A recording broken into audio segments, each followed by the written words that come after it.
Nortey, host of Ultimate Health on Joy 99.7 FM. You can simply call me Nortey by nature. As you struggle to balance and secure your health, safety, and livelihood, please be assured that Ultimate Health on Joy 99.7 FM remains your dependable and ultimate guide to healthy living. We've got you covered. If you're looking for dependable information and solutions that guarantee and protect your health and well-being, trust me, Ultimate Health is your best bet. Ultimate Health is a unique platform packaged to connect you directly to key health experts and practitioners. Tune in and join the family every Sunday at 2:05 p.m. on Joy 99.7 FM as we break down today's health issues in a smooth, easy to digest, interactive format designed to equip you with the skills and knowledge to meet today's health challenges. Ultimate Health is live on Facebook and YouTube. Don't miss it.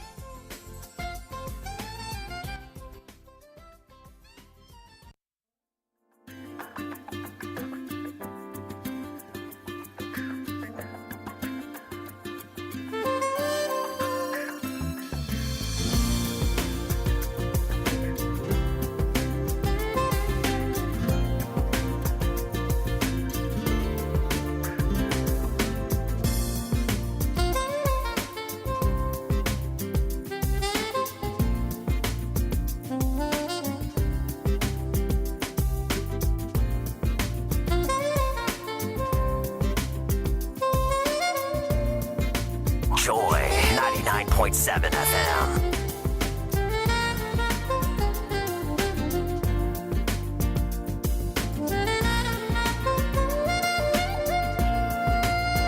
Joy 99.7 FM.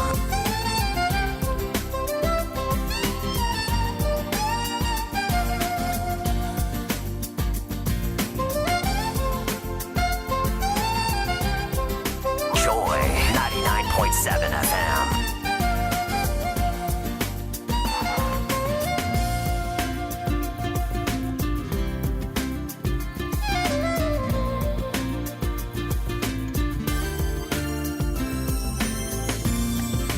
Joy 99.7 FM.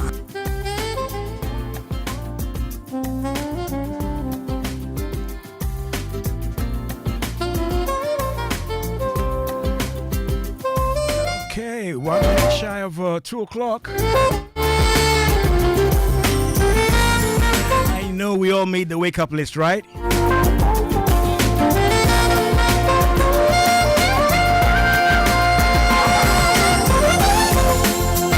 If you did, let me know.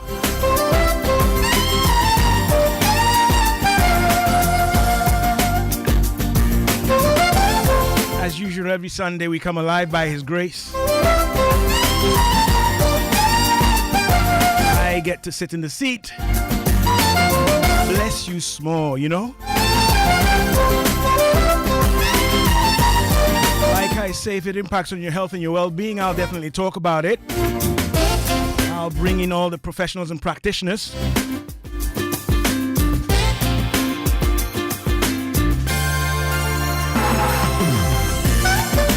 So welcome aboard, you know the drill. I'll take some praise. Then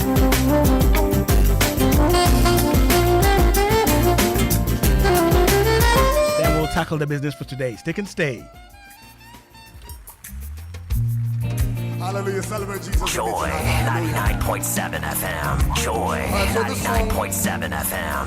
I think Joe had a show last week, right? Can I share with you tonight? All right, let's go.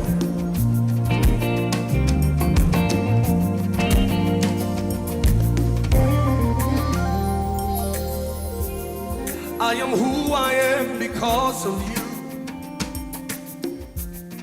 If it had not been for you, tell me where would I be? I was lost and sinking deep in sin. But you reached out your hand and rescued me. No one else can do the things you do. There's no one else but you.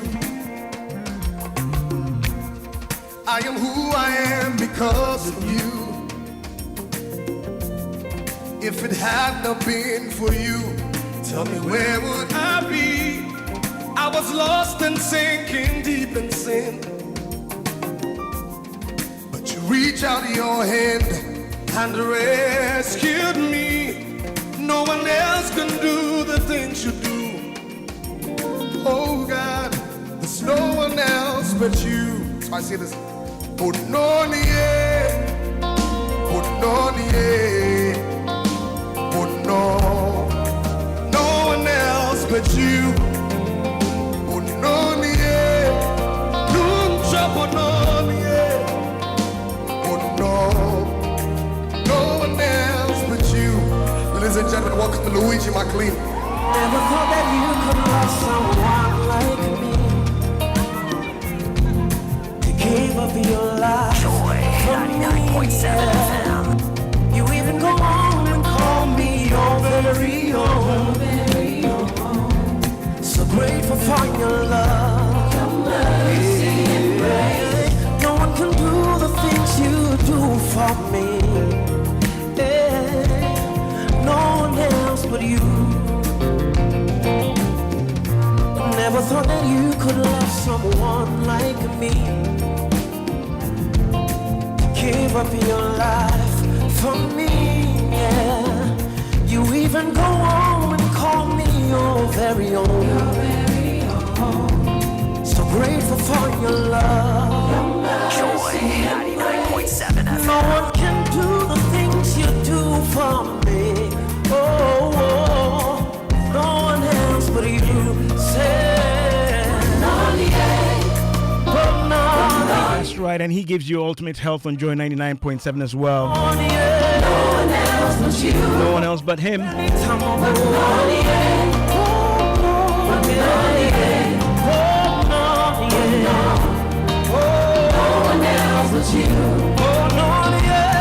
have to pull that back and get into the business. So 19th June every year is World Sickle Cell Day. Many of you might know September is World Sickle Cell Month. So I've got some bosses in the house who want to understand sickle cell disease. I think in trees, ahuntutu, eh? And the guy say chichi. Look, I did it, and AI, the way AI spelled chichi.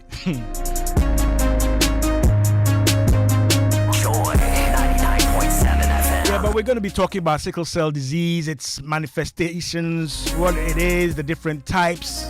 I know you will get into combinations and some genetic counseling and all that.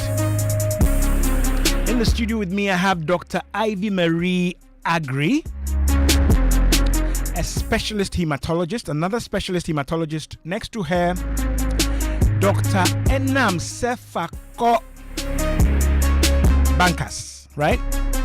Also a specialist hematologist in Kolebu Teaching Hospital. So they're with me in the studio, and we'll be going through sickle cell disease, trying to understand it, break it down. Okay, you get to join us. WhatsApp is 055 11 11 997, right? And we're live on Facebook and YouTube. Docs, you're welcome. Thank you. And your book, wow, are you twins? The way you guys are rhyming. You should start some group, eh? Yeah, we're very good friends. You're very good friends. Yes. Okay, and you tell me you have not been on this show before. No. What have you been doing with your life? You haven't been on Ultimate Health. No. Not on Ultimate At all. At all. Oh, and the Aquaba. Thank you. You're most welcome. Thank you. Yeah, you. just telling my listeners, sickle cell disease. And I found the history again. We do this every now and then, but the history tells us about 7,300 years ago, somewhere in Sahara, Africa, this, and it seems to have emanated in Africa somewhere, right? And we have the lion's share of the burden. Is that right? Yes. Yes, we do. Okay, so let's talk a bit about, what it is, right? It's a blood inherited, right? Yep. Yes. Genetic or gene mutation. But let's break that down. What is sickle cell disease? I've already given the gun tree. Yeah. And the tree or akan ahuntutu. Yes, All right. basically. So let's break this down for our listeners. Okay. Yeah, just pull the mic closer to you. Okay, It doesn't sure. bite. Okay, All that's right. fine. Okay. Okay, so sickle cell disease is basically an inherited blood disorder Okay. that affects your red cells. Okay. So the blood that you see, like when something cuts you and you see blood, there are three main cells in it, or cell lines. You have your white cells, your red blood cells, and then platelets. White cells help you to fight infections. Platelets help you to form clots so that you don't bleed a lot. Okay.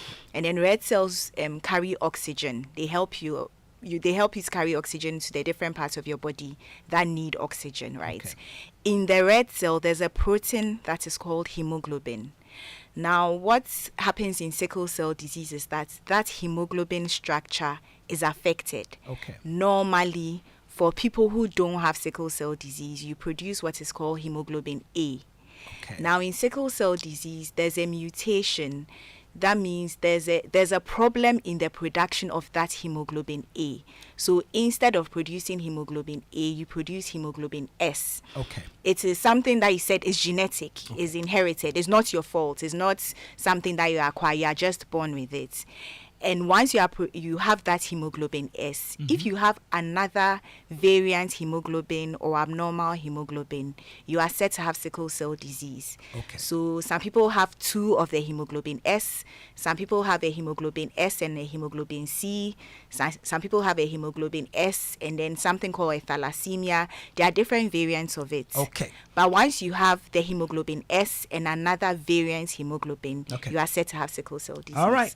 Yeah. Let me slow you down. Okay. All right. And maybe switch to Enam. Right. So hemoglobin. You mentioned, or your colleague mentioned, there's the regular or normal, which is A. Yes. Okay. Now, for some genetic reason, a mutation or a variation or a change takes place. Yes. Right. I'm understanding from what she says that change is not supposed to be there. Right? But if you have that mutation or you receive it, then the hemoglobin in your red blood cells, is not the same as it should be. Exactly. Right? So it's different. Right? Yes. Okay. And then she went on to say that, well, this difference confers certain challenges, right, or complications on the person who has this. But then she went further before I slowed her down to say that if you get another, right, of this changed, right, hemoglobin, then it has different implications. Let's take it from that point. So when I am born, all right, or when I'm, should I say, in the process, I'm in my mom's womb, all right, it means I have received the constituents, the genetic spare parts of my blood, right? Yeah. Right? Partly from my father and partly from my mother. So I'm understanding that when she says, well, if you get another one, then she's talking about pairs. Yes. All right. So take us from there. Okay. So as she said, the normal hemoglobin variant is hemoglobin A. Okay. Right. And then the abnormal ones or the variations from that are things like hemoglobin C, hemoglobin S, hemoglobin O Arab, G. There's even hemoglobin Kolebu, Osu Christenberg, and the like. There are about 500 different types of these hemoglobins. Okay. Right. And so all of these are variations from the normal. They are all variations from the normal. Understood. So in inheritance of your sickle cell gene, one is inherited from the mother and one is inherited from the father, but they always come as pairs. Okay. Right. So depending on what your father or your mother's phenotype are, you would inherit something based on what they have. Right. So if your parents are, for example, AA and AA, then it stands to reason that you can only be AA. Right. They can't find an X from anywhere because they don't have it. They don't have it. So they will both give you A. What they have, which Understood. is the A. Right. Yes. However, in cases where your parents have the traits or they are carriers, as is normally said, so maybe your mother is AS, your father is AS, what it means is that there can be different permutations of those various traits. So you can inherit an A from your mom and an A from your dad, then you are AA. Joy. You can also inherit an A from your mom and an S from your dad. Okay. Then you are AS. Okay. In the same way, it can reverse and then you'd inherit an A from your dad or an A from your mom and then like the like. Okay. But what's important is that this inheritance, it's per pregnancy. So every time you try to conceive whatever you are inheriting, it's per that conception. Okay. So that, for example, if you have two people who are AS, and we tell them that you have a 25% chance of having a child with AA. That is 1 in 4. 1 in 4. Right. And then a 1 in 4 chance of having a child with SS. And then a 1 in 2 chance of having a child with AS. What it means is that with every pregnancy, there's that chance. It doesn't mean that should you have 4 children, for example, one of them will definitely be AA, another SS, and then the 2 others AS. All right. You could very well have 2 children and they are both SS, or they are both AA, or there's 1 AS or 1 SS. All right. Yeah. Folks, 14 minutes past the hour of 2. The program is Ultimate Health, your ultimate guide to healthy living. This and every Sunday, I, Nortey by nature, bring you all the top-notch practitioners. I've got 2 specialist hematologists. It means anything blood, right? Okay. Please don't call me about menstruation. But yes, blood and blood, related diseases, disorders, and so on and so forth.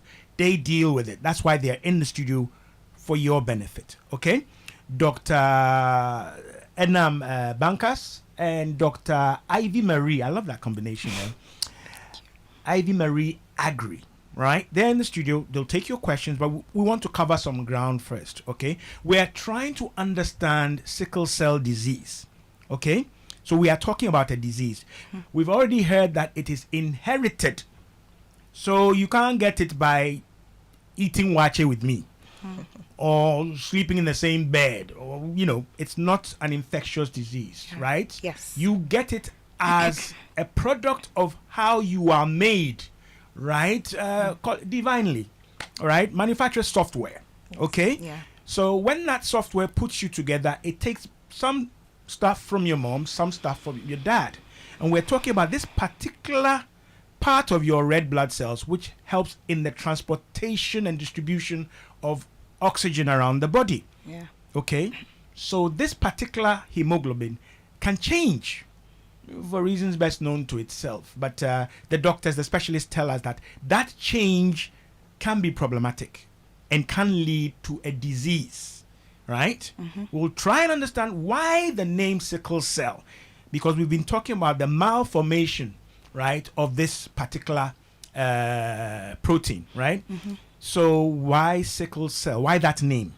Okay? And then we'll look at the complications. What problems does it cause? We've already heard from them also that it is when you have a dose of this mutated gene from both sides that the disease will manifest. And Doc Enam, I think you said something about trait. Some people carry the trait, right? Yes. But that is not the full-blown sickle cell disease. Let's explain that. So it means I got one piece, right, of the Exactly. jigsaw, right? Yes. So what does it mean to be to have the trait or be a carrier? Okay. So as Dr. Ivy Marie said, to have sickle cell disease, you need to have 2 abnormal hemoglobin variants, one Okay. of which is an S. Okay. Now, when you have the trait, what it means is that you do not have 2. Okay. You can only have the disease in the presence of 2. And as she said, it can be SS, but then there are other variants. So Okay. there's SC and the like that are also sickle cell disease. To have the trait, it means that you have the normal hemoglobin, which is A, and then one of the abnormal ones, so like Okay. AS, AC, Okay. then that's sickle cell trait. So you Okay. don't have sickle cell disease. You are not symptomatic. Right. You just have the trait and can pass it on to your offspring. And again, what you're saying also applies to our parents. So our parents may have the trait and therefore have the potential or the possibility of passing it on to us. Yeah. Again, using the probabilities, right? Yeah. Okay, for every offspring, every birth, right, there's a 25% chance, right, Yeah. of you getting the trait. Yes. However, get it. depending on the traits that the parents have or whether they have the disease, Okay. the probability changes. Okay. So, for example, in the person who has sickle cell disease, All right. who partners with someone who has the trait, so let's say SSAS, again, as we explained, 1A, 1S, Okay. right? So in this case, the probability of having an AS child is just 25% or 1 in 4. Right. But then the probability of having an SS child is 3 in 4. Okay. Okay, great. I hope you understand. If you don't worry about it. You're not alone at all. And that's why we have the WhatsApp 055 1111 997. We're live on Facebook and YouTube. We're trying to understand sickle cell disease. Okay, and X, right? My producer is doing all sorts of sign language. I left out X. So we're live on Facebook, YouTube, and X. You can ask your questions. We'll pass them on to the doctor. Shortly, I will activate the phone lines. Okay? All right. So we've understood that. But my discerning listeners also know that there are blood groups. Okay? And since the two of you are blood specialists, when you start using alphabets and stuff like that, then we get all confused. Okay? Are you talking blood groups? Are you, this is about part of my blood. Yes. But my blood group is about my blood. Yes. Okay, can we explain that for my listeners? Okay, so the only similarity between sickle cell disease and blood group is that they all affect the red blood cell. Okay. But at the very beginning, I mentioned that sickle cell disease, it affects the hemoglobin in the red blood cell. The red blood cell. But then the blood group, it's a protein on the red blood cell itself. It doesn't affect the hemoglobin. Okay. So they are two different things. Okay. Your blood group and your sickling status are two different things. Right. Again, blood group is also inherited. But then the manifestations and the complications that you have due to sickle cell disease, you don't have it because of your blood group. Okay. Yes. So we are able to classify your blood group. Yes. Right? But we must use a different classification to check your sickling status. your sickling status. Yes. All right. Yes. Okay, folks, they are wearing red, or is it burgundy? Actually, when you go online, the color for the sickle cell, ribbon is burgundy. You know how they do weddings and color scheme and all that. Please, but yes, all right. Yes. So your blood group, that is the ABO or the other systems, right? We know that. Yeah. Okay, but now we're talking about a different classification. Yes. So if you're listening to us and you know your blood group, it is likely that you may not know your sickling status. Yes. How important is that, Doc Bankers? So how important is it to know your sickling status? I mean, life has been good. You're fine. Thus far has he brought us. And then these guys are on radio talking about sickle status. Is that important? It's very important.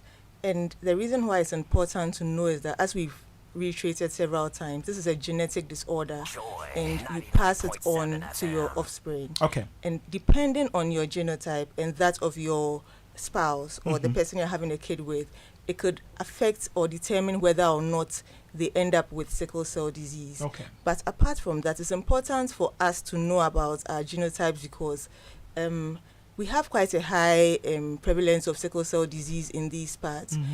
Every year, about 2% of all babies born in Ghana have sickle cell disease. Okay. It comes to about 15,000 babies every year. Right. But apart from that, we've also studied, and we know that 1 in 3 people have the sickle cell trait. Okay. Which means that for the 3 of us in here currently, one of us most likely has the sickle cell trait. So why are you looking at me like that? So that's important to know. Okay. So because it determines your choices and the options you can make in terms of preventing the spread of sickle cell disease. Okay, right. So we're getting to understand. We haven't gotten to the signs, symptoms of all the different types and pairings. We want to make sure you get these fundamentals right. Okay, you may be listening to us. You may be very clear about your blood group. Okay, and of course some of you don't know your blood group either, right? But then again, when it comes to sickling status, we want to know whether you've inherited this, let me call it a disadvantage, this genetic disadvantage, which changes the shape of this particular, should I say, protein. And then that shape can cause problems. Okay? Right. Why sickle? Let's explain the shape stuff. Okay, so normally your red cell is spherical or round if you are looking 2D, but like a donut, not the fruits, like the round donut with a hole in it if you are talking 3D. You see why you are called Ivy Mary? It's only somebody called Ivy Mary who can distinguish between fruit and donuts, but we get you. Okay. Yes, but then in sickle cell disease, for the hemoglobin S, under certain conditions, we call them deoxygenated conditions, when there is reduced oxygen tension. Okay. it begins to form bundles, and it distorts the shape of the red cell. Okay. So it's no longer the donut shape. It becomes, I don't know if we know what a sickle is, but that's what they used to harvest rice. Yeah. Yes, it becomes that shape. Crescent shape. The crescent shape, yes. So perhaps if you had discovered it, you would have called it crescent disease or crescent cell disease. But whoever discovered this decided that they were going to use the name sickle cell, Right. which is why there's It that refers name, to the shape. the shape of the red cell. Okay. Yes. Now, because of the change in the shape, Okay. now there are things that the normal donut shaped red cell can do that this sickle cell shape cannot do. Cannot do. Yes. So one of it is that the normal red cell is able to bend into smaller. So all your blood vessels are not the same size. Right. Some of them are smaller, some of them are bigger. So into the smaller vessels, the sickled red cell is not able to bend into those vessels. Okay, So it means the tissues and organs, they won't be supplied with oxygen. Right. But let me just clarify this, or get you to clarify it. Okay. What you're saying is there's not only a change or alteration in shape, but it's flexibility. Yes. Right, It's okay. affected. Yes. So if it was plasticine or clay, yes. it's not that malleable anymore. That's the word. Yes. So when it's squeezing through tight places, it's unable to. it causes a jam. Yes. Right. Yes. Okay. So it's not only the shape, but its characteristics also change, Change. Yes. and that can affect the person who yes. carries them. Yes. Okay. So apart from the malleability, now it becomes sticky. Sticky. Okay. Yes. So it sticks to, if there are other sickled red cells, they will stick to each other. Okay. But then they'll stick to, remember I mentioned that there are other cells in the blood. So Right. there are white cells, there are platelets. It will stick to those as well. Then it will stick to the vessel itself, the vessel wall itself. Okay. So instead of coursing through the vessel, it sticks to it. And so again, those areas, the tissues, organs, they are not supplied with oxygen because they've stuck to each other and sort of formed an obstruction. So you're not getting red cells passing through to supply oxygen. Okay. And then finally, the cells become very easily breakable. Usually your red cells, normal red cells, they last about 120 days. Sickle red cells last 10 to 20 days and then they are destroyed. Right. So then it means your body has to do a lot to keep up with the fact that your red cells are being destroyed every 10 to 20 days. Okay. So all these contribute to the manifestations of the disease that we see. Charlie, it's not only the color of their tops, right? We're really getting into this breakdown. If you don't understand, send me WhatsApp. I see Oye Nafienya is greeting me already. Oye, what color is your blood? I hope it is the color that the ladies are wearing in the studio. But we're trying to understand, break down, dissect sickle cell disease so that you understand the challenges or the manifestations, and then we'll look at what we can do to help you. Many of you want to know, is it not curable? Africans love the word cure, right? Well, I'll put that to my guests as well. WhatsApp is 055 11 11 997. We're live on Facebook, YouTube, and as my producer will sign language, X. Okay? All that is available to you, and it's about 27 minutes past the hour of 2. Shortly, I will activate the phone lines. We're covering good ground, but at a deliberate, well curated pace so that you can understand. All right, so we've understood this. Okay, so I may have an AS or an AC or whatever. The S and the C, right, indicate that which is not normal. Yes. Okay? Yes. And that which can get sticky, clumpy, cause a block, and so on and so forth. Yes. Okay. All right. Now, we've talked about carriers, and we've talked about those who have the disease. Clarify for me, and I'm intentionally asking it this way. So if I'm a carrier, do I have the disease? Or do I need a double whammy before you say I have sickle cell disease? Dr. Banker. Yes. So if you're a carrier that you have only one variant hemoglobin, so AS, AC, you do not have sickle cell disease. I do not. You do not have sickle cell disease. You are just a carrier All of right. the trait, right? Okay. But then, as we keep saying, you can still pass on the one that you have to your offspring. And Okay. if your partner also happens to have it and they end up with two, your child ends up with two of their variant hemoglobins, one of them being S, then your child has sickle cell disease. Okay. But you as the parent would not have any symptoms. You Right. will not be a person living with sickle cell disease. Okay, right. I know we're talking about the, should I say, circulatory system. Blood moves in a system, right? Veins and all that, and it goes back to the heart and it's pumped around again. I can very well identify and understand, maybe even graphically, a blocked or choked gutter, right? Something, sachet water, packaging or something, and then things build up around it, and then there's a blockage in the gutter, right? So that is what we're talking about essentially Yeah. Yes. within your blood vessels. Yeah. All right. So these blockages, so you can get the blockages if you have the trait? No. No. Okay. So now I'm moving to those who have the disease. Yes. And we're moving to talk about the disease. Yes. All right.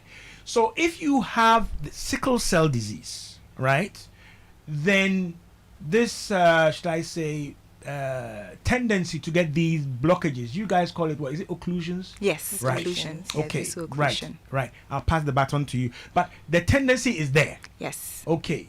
But I'm alive. Yeah. So what would I see which would tell me that I have this?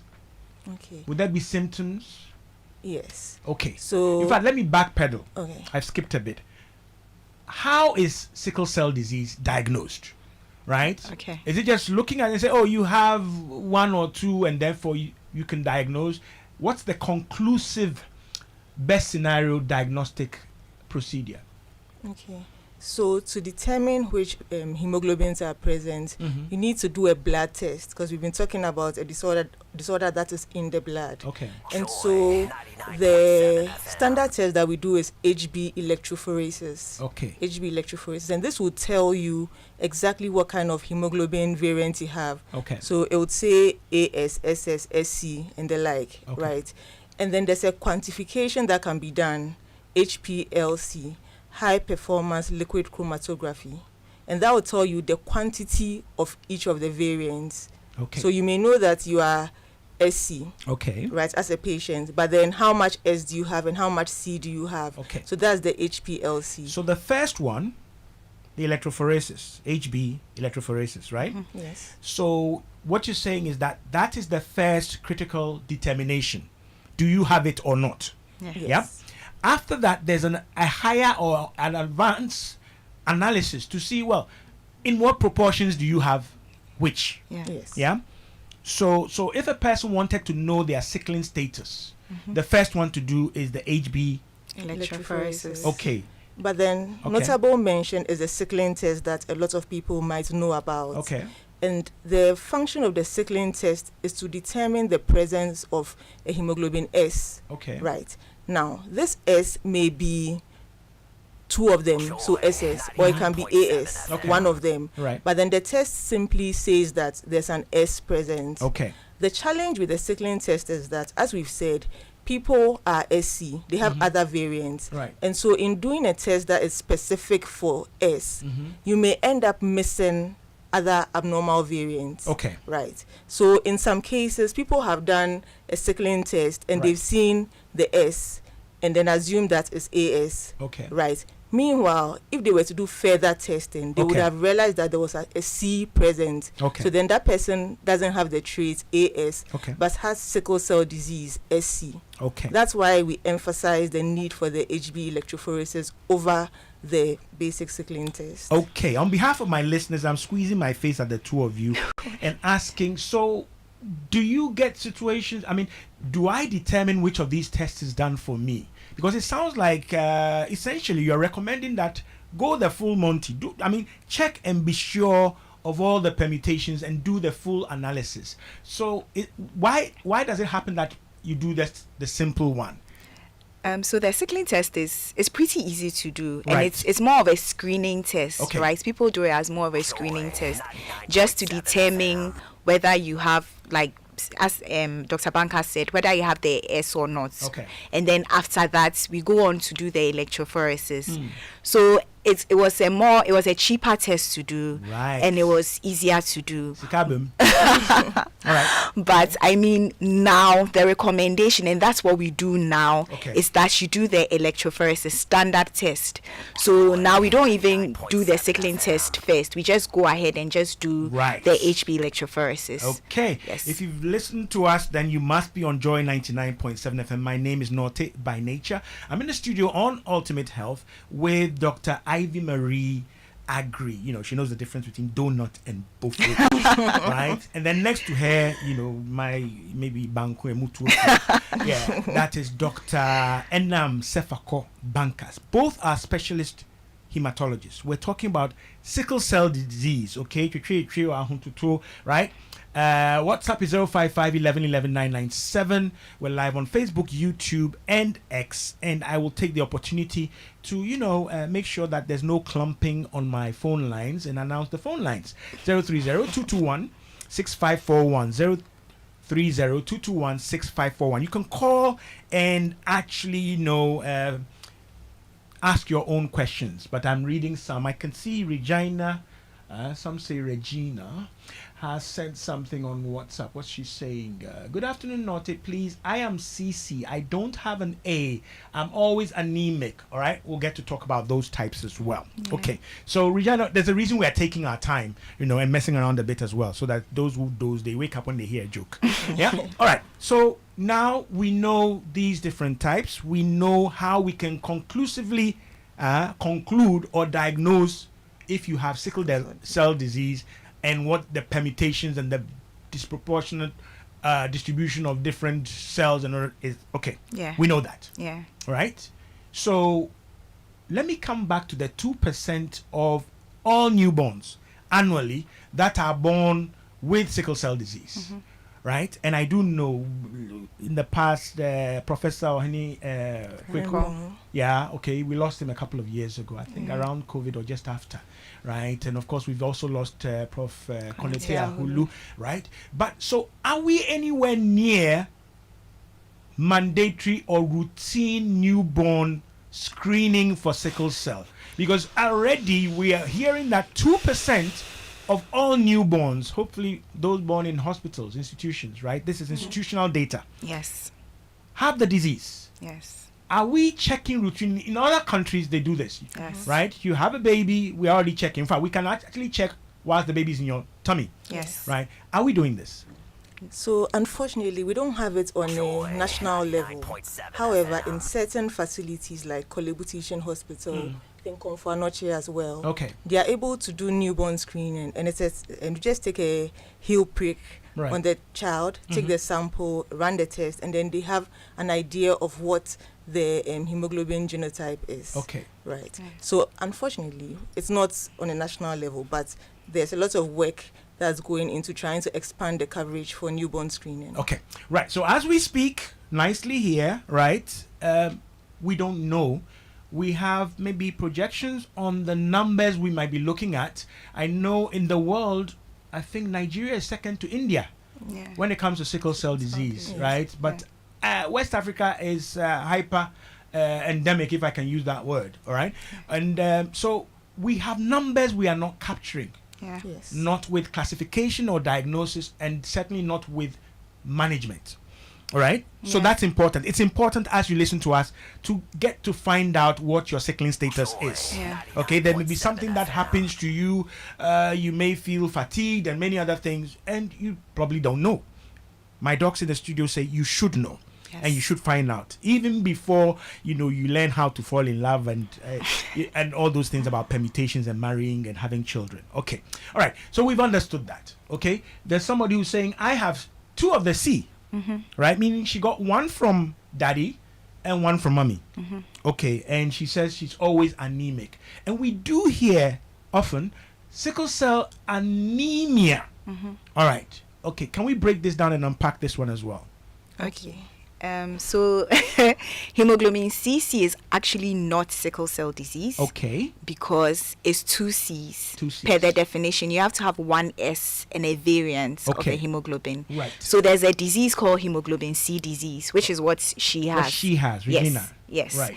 And that is associated more with a hemolytic anemia. Okay. You know, with sickle cell disease, we haven't come to the manifestations yet. Yeah. But you have a vaso-occlusive point, and then you have the hemolytic anemia, which is the breakdown of the cells. Okay. So for those with hemoglobin C disease, they are known to have hemolytic anemia, so their cells break down faster. You're losing your red blood cells. Yes, basically, but they don't have the pain crisis and the vaso-occlusive events Okay. that people with sickle cell disease have. Right. Okay. Yes. Great stuff. You see the big English. Yeah. If we're playing Scrabble, she'll score.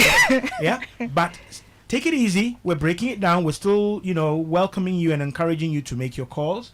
Okay, I've read that. Let me just see. Do I have anything else up there? No. Okay. So let's look at the complications. So whether I have the anemia or there's a blockage, what happens to me, right? And in many dialects, many languages, this is what informs the name given to the condition, right? So what would happen to me, and what do we mean when we say it's a crisis or a vaso-occlusion? Okay, so we've talked about anemia a lot, and that's because we have red cells that have a shorter lifespan of about 20 days compared to 120 days. Okay. And so once you have this chronic hemolytic anemia, then you're going to have symptoms of anemia. So dizziness, easy fatigue, palpitations, and the like. However, it's important to state that people with sickle cell disease generally have a blood level or an HB that we call their steady state HB. Okay. And it will be much lower than the average person. All right. So someone with sickle cell disease could be walking around with an HB of 8 and fairly stable, not Right. having symptoms. But when the HB drops below this 8 for them, then they start having symptoms. Okay. So one of the main symptoms that we see is anemia. Okay. And you asked earlier, for sickle cell anemia, that's SS. Okay. Both of them are S. But then for sickle cell disease, you have one S and then another variant, so SC Okay. and the like. And so generally, people with sickle cell anemia tend to have a much lower steady state hemoglobin Okay. than people with SC. Okay. Apart from anemia, another thing that we see Doc, frequently. if you may, for my listeners, so when you say hemoglobin, we've heard it several times since we started. So when you do a test or lab investigation, you see your HB. Yes. That's what we're talking about. Yes. Okay. So your HB is a measure of what exactly? The concentration of hemoglobin in your red cells. In your red cells. Yes. And you need a good concentration of that to Yes. carry oxygen around to the body. carry oxygen. So it's an indicator, a proxy for how well circulated this oxygen is. Exactly. Right. So if it is low, then it is inadequate or insufficient. Yes. Yeah. And then you have symptoms. And then you will have of that. symptoms of that respiratory insufficiency or the oxygen insufficiency. Yes. Yeah. So then you'll be dizzy, you Okay. feel tired, you have headaches, you have to be beaten fast when you do something small. Okay. So things like that. Right. Okay. Were you going to add something? I thought you were coming in somewhere. Oh no, I think she handled it, so it's fine. Okay. Right.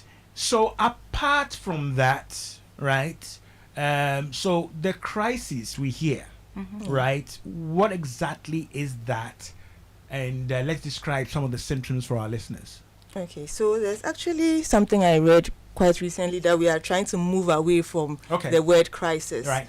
because it kind of denotes like a pathophysiological process, but it's Right. not saying exactly what is happening. Okay. So these days we like to just say what is happening. So if it's a vaso-occlusive episode, that's what we are talking about. Vessel means the vessel. Blockage of the Yeah. vessels. Right. Okay. Yes. If it's a hemolytic process, breakdown of the red cells, that's what we are talking about. Okay. Right. So in terms of the symptoms, I like to do it from head to toe because blood goes everywhere, and so Okay. if there's a blockage, it can affect every organ. Okay. But then to start with, I'd say that usually around 6 months of age, babies who have sickle cell disease tend to have something we call dactylitis or hand-foot syndrome.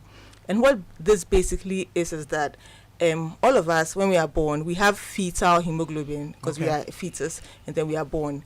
But then as you age, as you are growing, Right. you switch to the adult hemoglobin. So then you have a reduction in that fetal hemoglobin.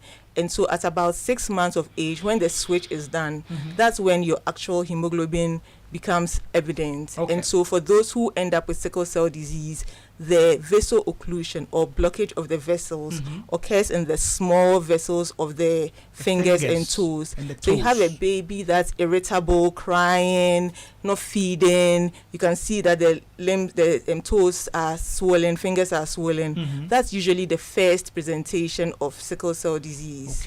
Yes. But then apart from that, from head to toe, as we say, there are vaso-occlusive episodes.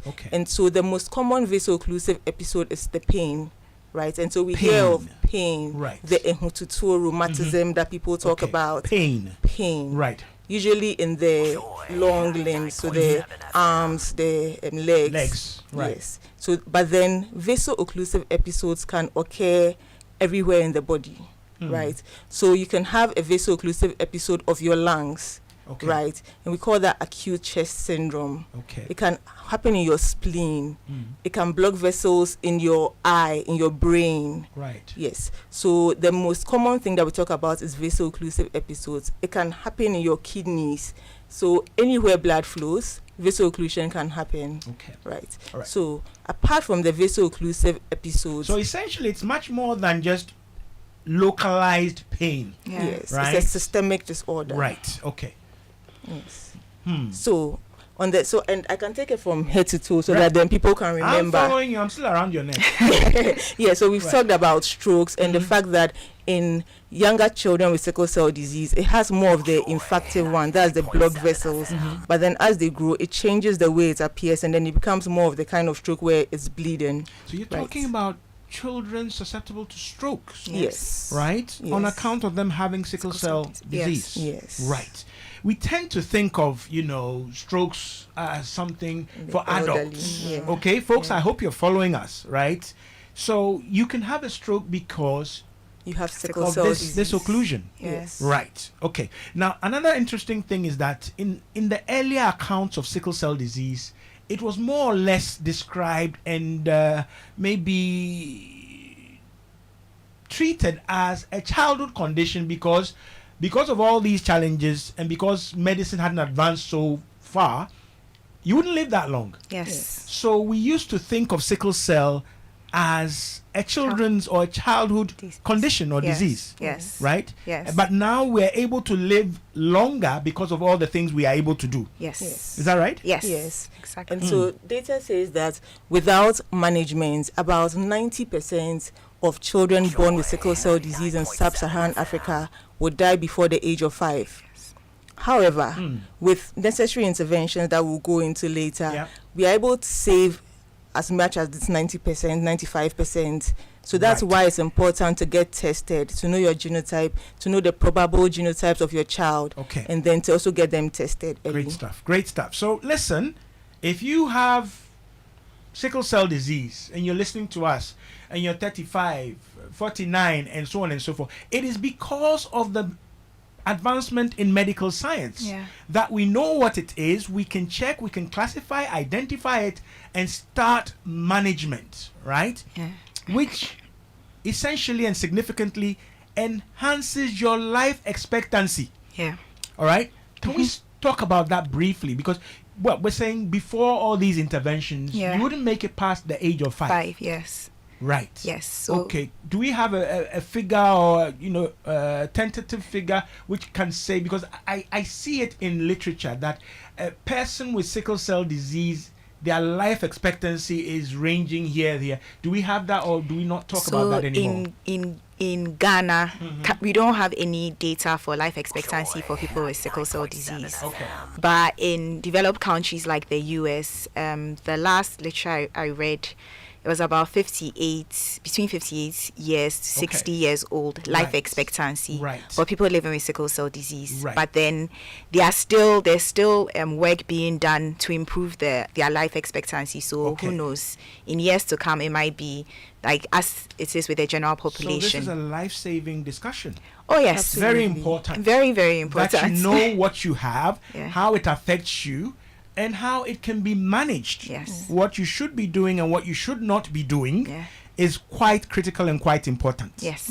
Okay. If And- I may. Yes, go ahead. I just want to add that Dr. Ivy Marie runs a geriatric sickle cell disease clinic at the Ghana Institute of Clinical Genetics. Okay. And that's significant because it means that Which we is have in Kolebu. in Yes. Kolebu, we have a large proportion of adults with sickle cell disease, elderly people with sickle cell disease, All right. for us to be able to have a cohort of them to run a clinic for them. So people are living actually long. benefiting. Yes. Right, the dividends are there. You are in the geriatric, should I say, spectrum, right? You are elderly, but you have sickle cell disease. Yeah. And what the docs are telling us, that at least in Kolebu, there is a geriatric sickle cell clinic. Yes. Okay, so this is important. Yes. Right, you shouldn't be suffering in silence and at home. Yeah. Okay, there are things that can be done for you. We're taking our time, we're moving.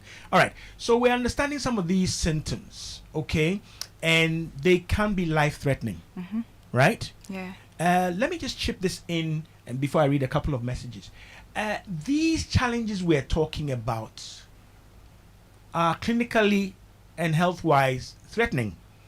But explain for us, docs, why does sickle cell come with the stigma, right? In our parts of the world especially, you know, people don't want to hear of it, and people even hide the fact that they have it and so on and so forth. Let's look at the psychosocial aspect of sickle cell disease. Why does it carry a tag? So I think a lot of the stigma that comes with it is as a result of lack of information Okay. about the details of what it is to live with sickle cell disease. And so often people are misunderstood. We've spoken about anemia Yeah. and how it will affect your, you're always dizzy, you are tired and the like. So if you are anemic and you are working or you are in school, obviously your output will be affected. Okay. And in pediatric patients, it even affects their ability to concentrate and learn and the like. Okay. So then there are these tags going around about how people with sickle cell disease are lazy or they may not be the smartest, but it's because of the medical condition. Right. Apart from that, a lot of people have not had the benefit of seeing people doing well with sickle cell disease. Right. So what they've heard about is this person who is sickly, always unwell, looks unwell, always in the hospital. And so for a lot of people, they don't know what is possible with sickle cell disease. And Okay. I run a support group for people living with sickle cell disease. And some people will share stories of how, because their family thought they would die before 18, they didn't let them go to the school that their siblings were going to. So they were going to a lower grade school because So it this actually- person is going to die. Right, actually translates into discrimination. It Yeah, does. it does. It does translate into discrimination It based does. on the fact that you are known to have sickle cell disease. Folks, my phone lines are still active: 030-221-6541. WhatsApp is 055-11-11-997. Ziggy has zigzagged some Facebook messages to me. This is from Thomas Dazi. Good afternoon, Nortey. Call SS. Can SS get married? I think that's what it meant. It says call. I know of a doctor who is SS and a nurse who is also SS, and they want to marry. I've advised them it's not advisable, but they still insist because I have a sickle cell boy who is 21 now, and I know what goes in, and it is terrible. Dr. Banker, any advice for them? This is from Thomas Dazi. All right, he's looking at Enam. Yes. Right, kissing me. Stephen says, how long can someone be diagnosed with sickle cell? Is there a lifespan? Right, I think we've addressed those ones. Okay, or life expectancy. This one says, good afternoon, please. How can parents carrying the sickle cell trait find out if their unborn child would be a sickle cell patient? All right, I mentioned that earlier. Maybe they want more detail on that. Let me just quickly. There should be more on there. I did see something from Dede in Maryland. There she is. Dede Tete. Right. She mentioned stickiness and oxygen being blocked. Is this the cause of the crisis? Why the term crisis? I think we've done justice to that, but Dede brings the crisis back because I'm now reading her message. During a conversation with a group of friends, one with SS mentioned that he sometimes has an unwanted erection And a very painful one as that, and ends up in ER. Why that? Dede, you would go there, wouldn't you? All right. She mentioned sub-Saharan Africa, meaning it is prevalent in that demographic area. So every disease is with the black race, mini sanipo.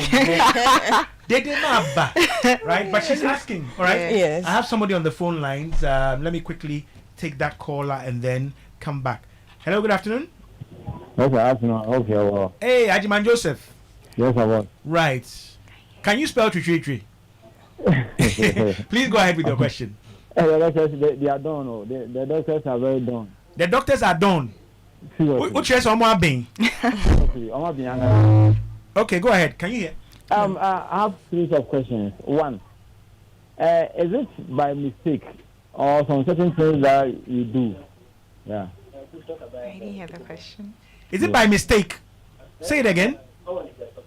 6 and 8. Is it by mistake that people have their genetic to be SS that they transfer? All right. And you want another, to understand the mutation? Yeah, quickly. Why is it that when a mother is suffering from HIV and hepatitis B, they do well not to let it be transferred to the child, but in sickle cell, nothing is being done, and automatically the babies get it. Because you're talking about infectious diseases, not genetic inheritance. But docs, he's asking, what happens, what causes these mutations, and that you get passed on to your children. And then he brought in HIV and hepatitis, right? Hang on to that. Ziggy says I have another caller. Hello, good afternoon. Good afternoon. Hi, who am I talking to? Amy from Latte. Amy. Yes. From Latte. La Paz. Okay, go ahead, Amy. Yes. I have a parent who's of the so granny, my granny, all tested ACAC when the parents are supposed to be AA. It was the pediatric test that they did when they were born that this came up. I mean, so where did the error come from? Mother side, is it the mother or the father or the... I have a second question on blood group. Is it possible that an O positive mother and then an AB father will give birth to O negative child? Okay. Thank you. Right. She's brought in a lot of pink sheets. So as the Electoral Commission, right? She's shared a scenario where, well, it wasn't possible to get a C, but a child has been determined to have AC. She says the known sickling status of the parents doesn't include any C. She's asking where that C came from, all right? And where, and then she's also asking about blood groups, right? That you have a change which is not possible, or a grouping which is not possible. It sounds like these may be errors, but what are your responses? So first of all, for the C1, so Dr. Banka spoke about the sickling test. Right. All the sickling test does is tell the presence of an S. Okay. So if we say somebody is sickling negative, it just means that the person doesn't have an S. Okay. The person could be AC. Right. But it will just read as negative. So the further test was required. Yes. If you do a further test, they can tell you that maybe the person was actually AC. Okay. But then it was missed. Right. Okay. Ajiman Joseph's questions, have we answered them? He asked about why does this happen, and is it just we do something wrong and then we get a mutation? Okay, so the main reason why we even have the hemoglobin S in sub-Saharan Africa is supposed to protect us against malaria. I'm sure you've heard about the fact that people who have AS don't get malaria, right? So it's not something that we personally did. Because malaria is endemic in our parts. Yes. This mutation may be protective, adaptive. Yes. Right. Against malaria. So that is why we even have it. And that is why it's very difficult to, in quotes, eradicate sickle cell disease. Okay. Right? Right. Now, the thing is, for people who have infective disease, Dr. Bankas and I has had this discussion several times. They themselves have the disease. Right. So they know how it feels to have the disease. Right. People who are carriers or have their traits, they don't have the disease yet. So when you tell them, oh, this is the probability that your child might have sickle cell disease, it's theoretical. Okay. So they say, okay, why not? If we have the disease, we can deal with it. Which is why the counseling has to come in. Thomas Dazi. Right. So in as much as he's counseling them about what it means and all that, they might not understand it as well as he who lives with somebody who has the disease. Right. Okay. He says he has a son who's Who 21. yes. Right. I have another caller. Hello. Yes, it's Amy. I'm back. Amy's back. Okay. Yeah, shoot. Yes, both parents had their electrophoresis done when they were all 18, when they were going for their marriage counseling. Okay. And only for them to give birth to baby. You see? Let me not say what I want to say. Amy, you see, this one, before we go to the collation center, you brought me pink sheets, right? And something is not adding up, right? Yeah. So I'll leave it to my doctors, because that other thing that is not adding up. And my blood group is ABN, O positive, giving birth to O negative. Okay. Docs, I heard you whisper. Because then it brings in issues of paternity. Yeah, doesn't it? It does. All right, that's why I said I didn't want to say what I wanted to say. But then again, about the AC, we also have to acknowledge that sometimes the reading of the HB electrophoresis may be operator dependent. Okay. We are just looking at how bands are running on a cellulose acetate or other sheet. Okay. And so sometimes if they are too close together, or there's a challenge in the process, because you have to run the process over a number of hours, and there's electricity that's moving the bands. So sometimes we may have errors in interpretation, and so for me, the first thing will be to retest at a credible lab, and then let's see what the baseline hemoglobin genotypes of the parents are. Then we'll proceed from there. Okay. Now these priapism or painful erections that Dede brings in down below, is it a known common feature? Oh, yeah. It is. Yeah. So priapism is a prolonged, purposeless, painful erection. It's purposeless, and then it usually goes on for over like 4 hours. Yep. For some of them, they can do like they can hydrate, take their painkillers, try and distract themselves, do things at home. But in some cases, they would have to come into the hospital for medications to be given. Sometimes we even have to take out, so aspirate the blood. All right. And the basic thing is that the blood has gone in there, but then the vessels are occluded. It's not so moving out. Exactly. Right. And so that's one of it's a common thing that we see in our adult male patients, but even the children tend to have it as well. Okay. So we've done justice to that. We've explained why in Africa we have this predominance or prevalence, right? Because it was adaptive, but then it comes with its drawbacks, which is this sickle cell disease. Let me just clear my vessels. Hello, can sickle cell disease affect your retina and cause retina detachment? Tests from It can. So as I was saying, head to toe. So yes, in occlusion of the vessels of the retina, there may be, once the vessels are blocked, new vessels may end up forming, and those vessels are soft. They are not as strong as your regular vessels, and so those ones can end up bleeding, and you'd bleed into your eye, and then you can also your retina can detach. Okay. Righty. We've done a lot. We haven't gone into treatment or management. We haven't gone into why they need to drink water, stay hydrated, and all those things, right? Yeah. So I'm going to twist your arms and make sure you're here next week. Yeah, you can't get away from me. That I'm sickle shaped and I'm sticky. Okay, but my listeners need to know these things. All right, we've looked at some manifestations of the crisis. Right, we've already tiptoed into genetic and marital counseling.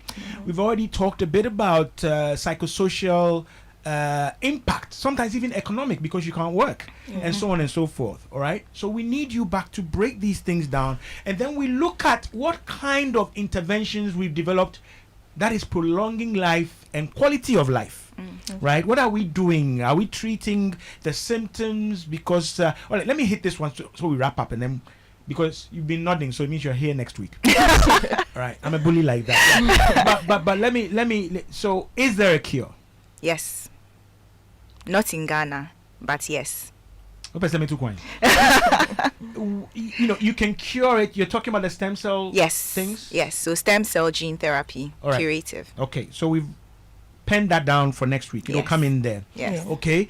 During COVID, we had all the, applications and hydroxyurea and all those things moving into other areas and so on. Yeah. I promise you, listeners, it's 3 minutes past 3. We've already gone into extra time VAR, right? But we will break this down, unpack it so that you understand, right? If you're living with the condition, we want you to understand, okay? And know what is available and where, right? And what you should be doing to improve not only life expectancy, but life quality, right? Your comfort, your ability to do the things other people do, right? Within limits, right? So Dr. Ivy Marie, you're here next week. Yeah, sure. I promise I'll wear burgundy. Okay. And Dr. Enam Sefako, you're here next week. Yes. We will take our time and, should I say, due diligence so that everybody understands. All right. Okay. Those who are in love and are pondering over decisions, please, these are serious considerations that do come in. I know some of the churches, they make it almost discriminatory sometimes, the way it is communicated. So we'll look at that next week. Okay. Thanks once again, Dr. Ivy Marie Agri, Thank you. specialist hematologist with the Kolibu Teaching Hospital. She runs a specialist geriatric sickle cell clinic at the Center for Clinical Genetics, which is actually our sickle cell unit, right? But they've gotten funky a bit, right? And then Dr. Enam Sefako Bankas, right? Also a specialist hematologist, Kolibu Teaching Hospital, and you do support groups as well. I do. You have time for all that. I do. Right. So you're here with us next week. Yes. Oh, it's a date. A double date for me. Right? If you're jealous, go to court. Okay? Right. Many thanks to my producer, Ziggy. How can you call yourself Badio? Badio. But that's his name. He's a very funky guy. And most of my resource persons fall in love with him, particularly if they are female. Right? Please, do we have some warriors who don't normally exhibit signs and have crisis? Okay. Yeah. All right. So people want an extension. I know there's a Hearts of Oak Kotoko match, Anna Ziggy. There's a President's Cup. Yeah. So the football people, I'm sure the sports people will come in. I got to get out of here. Many thanks once again to the doctors. I got them as short notice, but then I bullied a few people to bully them. Right. So they've been here for you. Please, next week we'll go and break down the crises. They say we shouldn't say that, vaso-occlusion and all those things. What is happening to the person? Is it a medical emergency? Should they just chill at home and so on and so on? We'll do all that next week. All right. 6 minutes past the hour of 3. My name is Nortey by nature. I'm out. Do I have some music, Ziggy, that I can just sign out with? Okay, my instrumental is there. Stick and stay. Don't go away. My name is Nortey. I've gone.